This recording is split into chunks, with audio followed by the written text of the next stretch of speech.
અમારા ઘરમાં એક બહુ સરસ ટેવ છે કે અમે સાંજે જ્યારે જમવા બેસીએ ત્યારે પૂરો પરિવાર સાથે બેસીએ છીએ.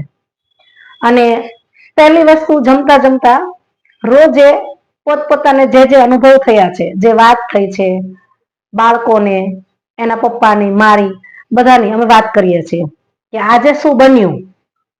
ત્યાર પછી કઈ પ્રોબ્લેમ થયો હોય તેનું સોલ્યુશન આપીએ છીએ બાળકોને.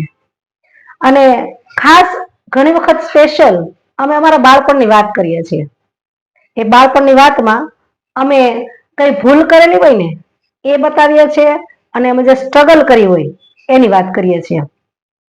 જેથી બાળકોની સાથે અમારું કનેક્શન ખૂબ જ સ્ટ્રોંગ છે.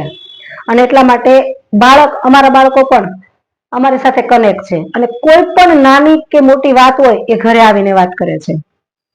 કારણ કે અમારું બોન્ડિંગ એની સાથે ખૂબ જ સારું છે. અને કોઈ પણ બાબત બની હોય સારી કે ખરાબ, એ બાબતમાં પહેલા ખીજાવાની વાત નહીં, પરંતુ એને સમજવાની વાત અમે પહેલા કરીએ છીએ. એને સમજાવીએ છીએ ક્યાં એની ભૂલ હતી, ક્યાં એ પોતે સુધારો કરશે, આવા બધા સવાલો એને કરીએ છીએ. અને ત્યાર પછી સોલ્યુશન પણ આપીએ છીએ. તો અત્યારે જે માતા પિતાના સવાલ છે કે અમારા બાળકો છે અમારી વાત નથી માનતા, અમારી સાથે કે બહાર આવવું હોય તો એ આવતા નથી, તો એનું કનેક્શન ઓછું છે. તો બાળકને કાંઈ નહીં તો અડધી કલાક એને આપો અને તમે એને સમજો.